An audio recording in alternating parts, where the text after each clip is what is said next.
is move on to dispersion modeling. So as we mentioned on Friday, when we started this unit on concentration models, the goal of modeling ambient concentrations is to be able to predict concentrations of pollutants from a specified source over a time period with total confidence. And as I mentioned, all models are wrong, some are useful. So we've talked about fixed box models. We talked about how we could model a pollutant concentration as a function of time. We can include reaction kinetics in that model. What I'd like to do today is start the unit on dispersion modeling. So dispersion modeling is used to, again, like with box models, to predict concentrations of pollutants. It's also used to determine if the limitations placed on a source comply with the prevention of significant deterioration. And if you remember, we talked about PSDs as part of the Clean Air Act. So we want to know whether or not the requirements for a new source in an attainment area are satisfied.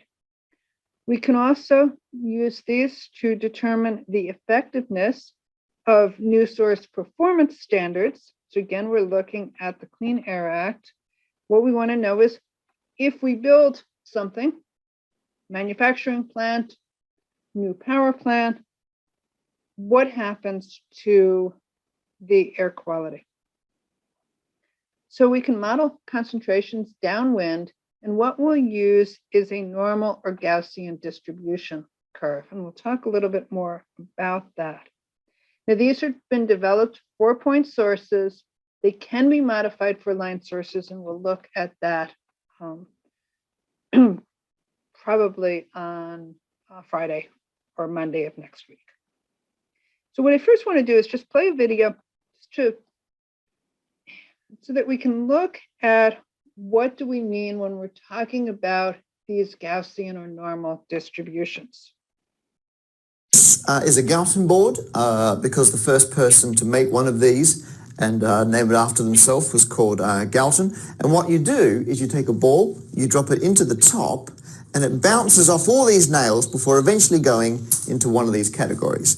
And when the ball hits each nail, in theory, there is a 50-50 chance of it going left or right. And so each path is pretty much unpredictable. If I was to take two balls and put them in, even if I try and put them in exactly the same, they will end up in completely different positions. We cannot accurately predict where any given ball will go.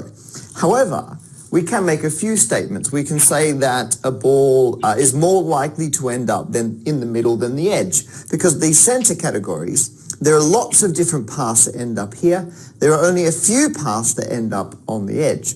So what we can do is take this piece of scientific equipment, attach it to the top, and start putting these in by the handful. If we put in absolutely loads of these balls, even though each individual one we couldn't accurately predict where it's going to end up, we can accurately predict the overall pattern from lots of them.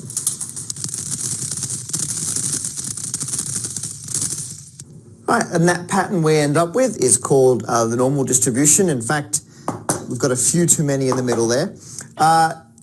Now, a lot of things in nature follow this pattern. If you measure people's height, they will follow a normal distribution. Shoe sizes, a lot of things in science and engineering and maths match this kind of bell-shaped curve. In fact, those of you, if you've done A-level... Okay, so that gives you an idea of a normal distribution. Well, what happens if we have much larger number of balls, in this case, essentially sand, and we can look at that here.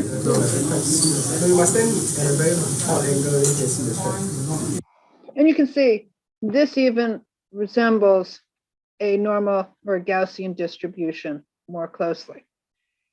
Why is this important? Because what we're doing with this distribution, this Gaussian dispersion modeling, is essentially using this concept of a Gaussian distribution. And we're using that to predict the concentrations of a pollutant at any point in space. So we can think of this here. We have a source, we have a smokestack. We have a plume that is emitted. We'll talk about this plume rise, and we'll actually predict that plume rise in Friday's lecture. But what happens is the pollutant is emitted, and you can see here that there's some movement of that pollutant in what we will refer to as the X direction, so downwind of the stack. Now, over time or over distance, what happens is we have a concentration distribution, as shown here, that is symmetric around a center line. So here's our center line. Typically, the center line is at some higher elevation than the actual stack. So there's some plume rise. If you go back and look at the photos that I have in the meteorology lecture, you saw actually in one case, it was with the MSU power plant, there was a very significant plume rise. In another case, it was very little plume rise. Now, so what we have is we have a standard deviation. Okay, standard deviation that if you've taken 372 or another probability and statistics course, you talk about standard deviation. So when we talk about standard deviation, we have a standard deviation on this side. And this is described the way this plot is shown here. This is the standard deviation in the z direction. So the z direction is in the vertical direction. We have a gradient of a concentration gradient that decreases from this center line right here. And plus or minus one standard deviation, so this plus or minus one standard deviation would account for roughly 68% of the mass of this pollutant. Okay. We go out to 2 times the standard deviation, then that's roughly 65.5% of the mass. 3 standard deviations would be 99%. So what we're going to do with this type of modeling is we're using this concept of the Gaussian distribution. The concentration, this peak concentration here along the center line, typically will decrease as we move away from the stack. And you can see that it also decreases as we move away from the center line. Now, we also could have a similar graph into and out of the board or the figure, and that would be the y direction. So we would also have a distribution of pollutant concentration in the y direction, which is into and out of the screen. We can describe that in this way. So you can see here shown with the z direction. So the wind is moving in the z direction. Y is horizontally away, and then z is in the vertical direction. And what you can think of is, as it's shown here, here's the center line. And if we're looking at the y direction, so we would have a Gaussian distribution of pollutant with the max at the center line, and it decreases in the y direction. Similarly, same thing if we draw it in the z direction. So we'll see the same. So you can see essentially you have a distribution of pollutant centered around this center line. Now, for the most part, what we're really concerned with is what we refer to as the ground level pollutant concentration, because we're worried about the concentration at the receptor. So that person is the receptor. I could also put some trees down here. If we're worried about environmental contamination, we're worried about the impact on that tree, and we just refer to that as the ground level concentration. Questions about this, because this is really important. We need to understand this in order to be able to understand how we're modeling contaminant transport.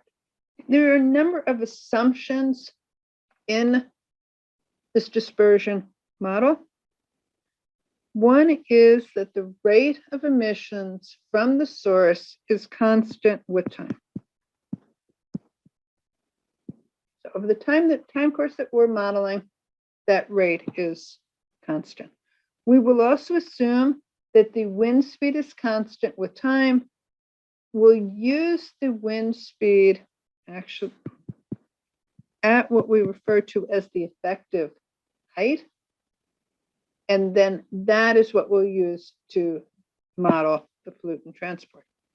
We'll also assume that the pollutant is conservative. We will not use the dispersion model here for reactive pollutants. We can. It gets into much more complicated models, which is well beyond the scope of this course. We'll also assume that the terrain is relatively flat. It's relatively open. We don't have downdraft. We don't have frictional changes in wind speed, etc. We're also modeling at steady state conditions. So we won't be looking at the effect of time or concentration over time. We'll look at the concentration over distance from the source, but not with time. Now, the concentration is a function of the source term, but the problem we have is that there's no explicit relationship between Q and distance down the wind. So this is why we move to a statistical approach. Now, these models are accurate to about plus or minus 50%. Despite that, remember I said models are wrong, some are useful. These models are useful. They are universally accepted. They're relatively easy to use, and they allow for a comparison of different conditions. So this is the general form of the equation. So notice C is a function of the source term, Q. The other thing to note is that C is inversely proportional to U. But it's complicated because this U, as I mentioned, is the U, the wind speed at the effective stack height, and the effective stack height depends on wind speed. It depends on atmospheric conditions. So typically higher wind speeds, lower plume rise, which means a lower effective stack height for the same stack. Now, as I mentioned, the center line concentration will decrease with increasing X. So as X increases, C decreases. So it's typically decreases as we move downwind from the plume. But that is also going to be quite complicated. It also depends on, as you can see, on sigma y and sigma z. So those are the dispersion coefficients in the y direction and the dispersion coefficients in the z direction. And as we move downwind, so here's our source. We're moving downwind. And we look at the dispersion coefficients. What you're going to find is that you've got a higher peak. And as we move downwind, as you can imagine, you get spreading of the plume. So the dispersion coefficients will increase in the x direction. So they'll increase as we move downwind. Therefore, as you'd anticipate, C would decrease. The other thing we'll look at is that the maximum concentration, so C max, will decrease as the effective stack height increases. In fact, this was an approach used for a period of time. Is, okay, we need to reduce the concentrations of pollutants. Well, let's just build bigger stacks. Let's just make them higher. The problem with that is that the distance where that maximum concentration occurs increases with stack height. So basically what's going to happen is you affect a greater population, greater land mass when you increase the stack height. And that was actually what happened. Unintended consequence of increasing the stack heights. So again, here's how we can think of this as the dispersion coefficient in the y direction. So we have a dispersion coefficient here in the y direction, and this is increasing as x increases. Now, the other thing to note is that it does take a certain distance before that plume actually hits the ground. So if we were to model this, okay, this is our ground. This is the stack. What we would see is you see that plume moving down closer to the ground level. We're going to draw an imaginary plume or imaginary stack with an imaginary plume. And we'd have a mirror image of that plume.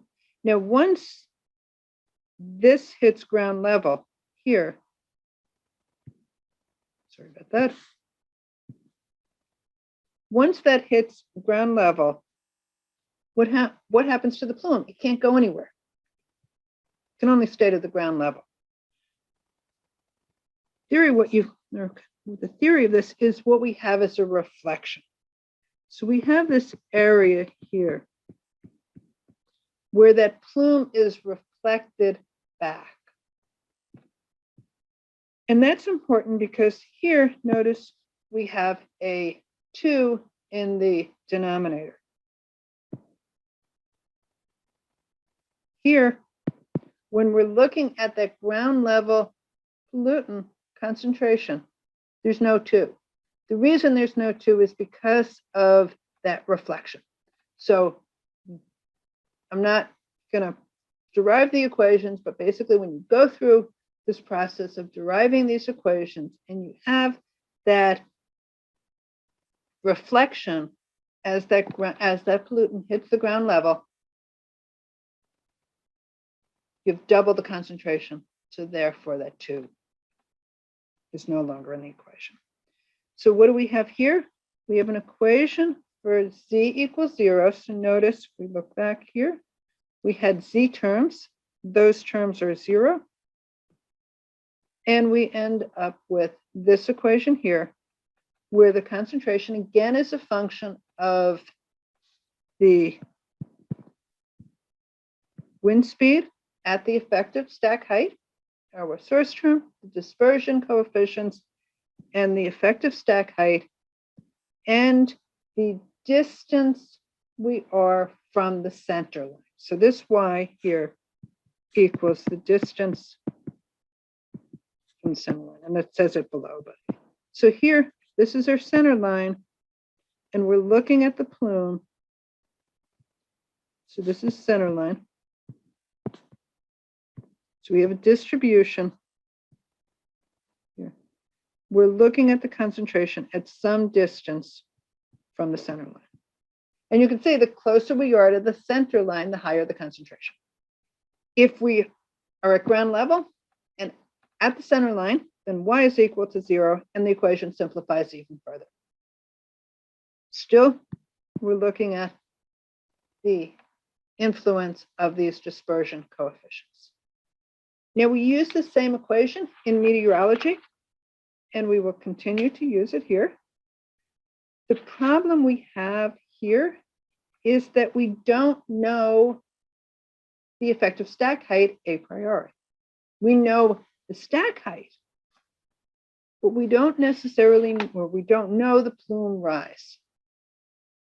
So in reality, what we actually have to do is we have to iterate on the solution. So we basically determine the wind speed at the stack height, determine the plume rise, and then determine the wind speed at that effective stack height, and then do the calculations. We have to do essentially an iterative process, because we can't determine the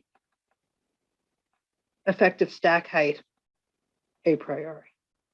We use the same table in the meteorology lecture. Remember here, if you have smooth terrain, you want to multiply P by 0.6. I actually, in the table that I provided for you in meteorology, I did that multiplication for you. So if you have rough terrain, you use those P's as given, okay? So U sub A is the wind speed at the anemometer. And as we mentioned in meteorology, that is typically at a height of 10 meters. So if you go on weather.com or any weather underground, looks tell you what the wind speed, that wind speed is typically at 10 meter elevation. So this C sub A is typically 10 meters. This table will become extremely helpful in doing your homework. We'll use it in the examples, and essentially it's built into all of the models. So what this table does is it provides you information about the stability class as a function of how sunny is it, so solar insolation, whether it's day or night, and the wind speed. So for example, on a clear summer day with the sun higher than 60 degrees above the horizon, so around 10 a.m. to about 2 p.m. So we've got a clear summer day, little wind speed. Then we have stability class A, which is very unstable. On the other hand, if it's a cloudy night, and a low wind speed, then we have a stability class E, or slightly stable. If it's a clear night, then we have a stability class F, which is stable. Those stability classes will be extremely important because we need to be able to use that information to determine the dispersion coefficients. So in doing the homework problems, what you want to do is read the homework problems carefully. Each of them state the atmospheric conditions. So they state whether it's a clear summer day, whether it is a fall afternoon. You can also consider fall afternoon, same as a spring afternoon, cloudy summer day. You're going to see, you're going to use the D notation. So that tells you which of these stability classes to use. Now, how do we determine the Gaussian or our distribution coefficients or dispersion coefficients? We have two equations that we can use. The homework problems are coded with these equations because it can't write problems in code that read off a graph.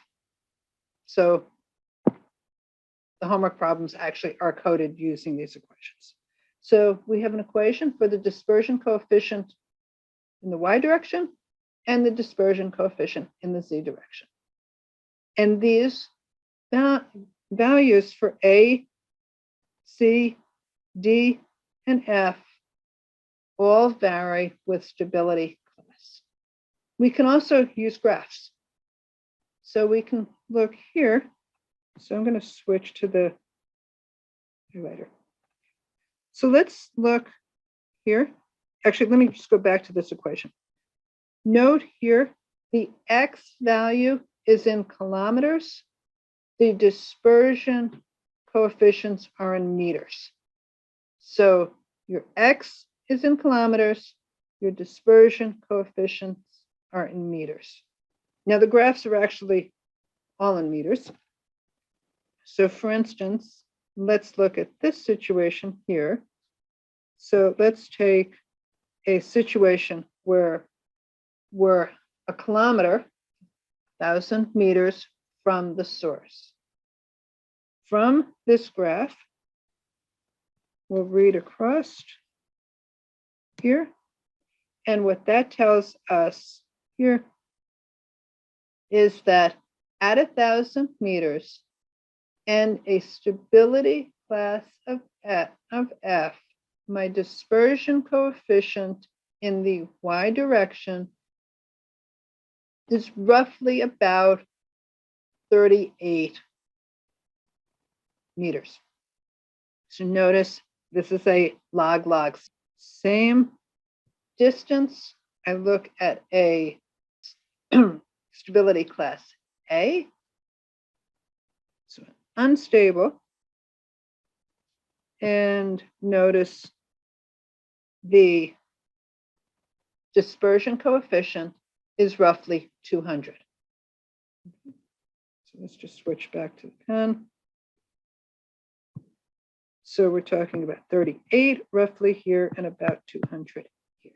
On the other hand, let's move to 10 kilometers or 10,000 meters. And we'll do the same. Stability class F. We're at about 300. So that pollutant, that plume is much more dispersed, which is what we would expect. If we move to stability class A, we're roughly about maybe 1,500, 1,600. So go back to the pen. So we're right here. We're about 300. And we're about 1,600 here. Okay. No, so again, meters. This is in meters. Okay. Just going to go back here. So this is in kilometers. Remember, and these will be in meters. The way the equations are written. And this table gives you the values for A, C, D, and F. And notice you've got values for less than 1 kilometer and values for greater than 1 kilometer. At 1 kilometer, you should be able to use it. You also I've given you this table also. This just for convenience. So if we have, for instance, 4 kilometers, as we will in the example problem, you're actually given the dispersion coefficients. So let's look at an example. And we have a coal-fired power plant that is emitting sulfur dioxide at 6.47 times 10 to the 8 micrograms per second. The stack has an effective height. So I've given you the effective stack height. So this H is equal to 300 meters. The anemometer measures wind speed to be 2.5 meters per second at a height of 10 meters.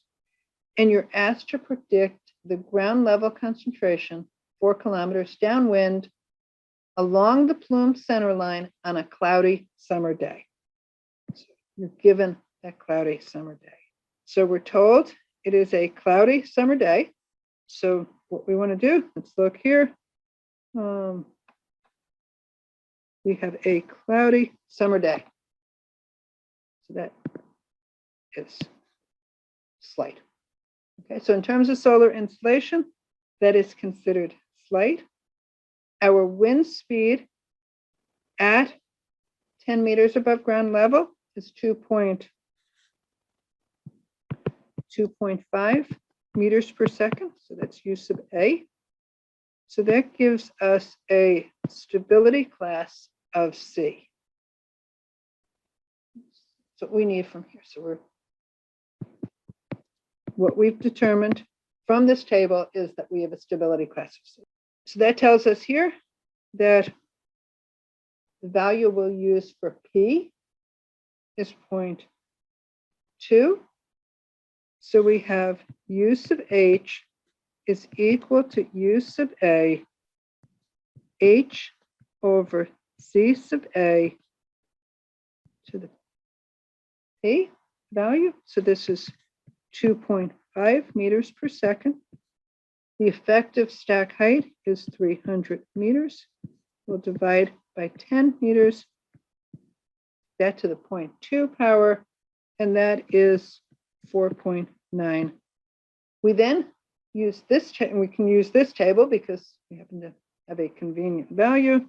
We're told that we're 4 kilometers downwind, stability class C. So we have sigma y is equal to 359 meters. So sigma y is equal to 359 meters. And sigma z is equal to 216 meters. So sigma z is equal to 216. You're asked for the concentration 4 kilometers downwind and along the center line. So that is equal to Q over pi U sub H sigma y times sigma z exponent of minus h squared over 2 sigma z squared. And if we substitute there, that is 6.47 times 10 to the minus 8 micrograms per second over pi times 4.9 meters per second times 359 meters times 216 meters times exponent of minus 300 squared over 2 times 216 squared and that is equal to 206 micrograms per meter. So that is the concentration 4 kilometers downwind. Now, as I mentioned before, the concentrations are sensitive to the effective stack height. So as you can see here, as we increase, so if we increase the stack height, we decrease the maximum concentration. You can see that here. On the other hand, as we increase the stack height, increasing the stack height, we will increase the distance, where that maximum. So the distance increases, the maximum concentration decreases. Stability class will also play a significant role. So you can see with stability class A, so very unstable, what you see is a high concentration, but that plume rapidly dissipates. So the concentration rapidly dissipates. So if we have a person out here, city out at 6 kilometers, they're not going to be greatly affected. On the other hand, stability class C, you see that maximum concentration is less, but greater population is affected. So that same person, that same city out 6 kilometers away is affected to a much greater extent at a stability class C than it is stability class A. And then if it's a stability class F, even somebody out here at 18 kilometers away is affected. So you can see with stability class F, the maximum concentration is much lower than it is with stability class A, but it's a much larger population that is affected under those conditions. We can use this equation here to calculate the maximum concentration downwind. So it's a function of the source term, the effective stack height, the wind speed at that effective stack height. And we've got this term here that is a little difficult to determine. So we actually have a figure that we can use to determine that value. So if we look at this figure, the way we read this is, so let's look for a effective stack height of 300, stability class A. We'll read across here to determine X max and down to obtain that ratio CU times U divided by Q maximum. So that gives us this value right here. If we look then, you could imagine, if we go further away from that plume, or if we decrease the effective stack height, then distance decreases, but that ratio CU divided by Q is going to increase, which means that our concentration will also increase because of the ratio. So for instance, if we're at a stability class A, if we increase H, so we go from 50 to 150 to 300, the distance X max increases.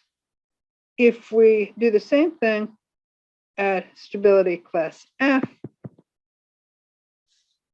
this is A, we do it for F, it's 3.5 35, and it's greater than 100. So you can see if we compare for a given stack height, that location of that maximum value increases when we go from stability class A, so a unstable condition, to F, a very stable condition. And then as we increase the stack height further away from the source, we will see the maximum concentration. We can also use this equation here. This is from the FE handbook. It's actually the way line kappa problems are also coded. So with the values for A, B, C, and D, along with the stack height. So again, if we want to take the situation that the example that we just had, so we have stability class C, we had an effective stack height of 300 meters, and we had a wind speed at the effective stack height of 4.9 meters per second. And what we wish to do is to determine, what we need to do is determine the distance where the concentration reaches a maximum and what that maximum is. So we can use the same figure. So we have a stability class C. We have a effective stack height of 300. So we're going to read across, and that is roughly, this is 1 kilometer, 2, 3, 4 kilometers, roughly 4 kilometers, and then we'll read down, and this is roughly 1.5 times 10 to the minus 6.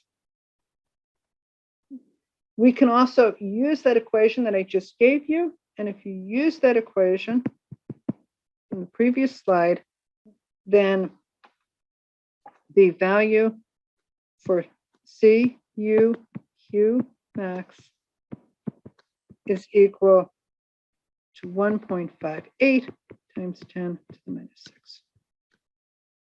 And this is units of inverse meter squared.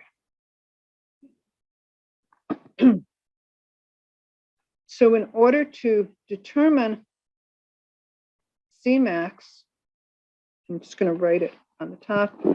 Forgot to add a slide. So if we have C max, that is equal to Q U sub H C U sub H over Q max. Okay. So that's that value that we just determined. Q is 6.47 times 10 to the 8 micrograms per second. U sub H was 4.9 meters per second. And then this value here is I'll use the 1.5 times 10 to the minus 6 inverse meters squared. And this is 198 meters cubed, micrograms per meter cubed. And this is actually very close to that 206 that we previously calculated. So this gives us an ability to calculate both the concentrations at a distance from the source and also to calculate the maximum concentration. So I will stop there. On Friday, we'll look at plume rise. Happy to answer any questions that you may have.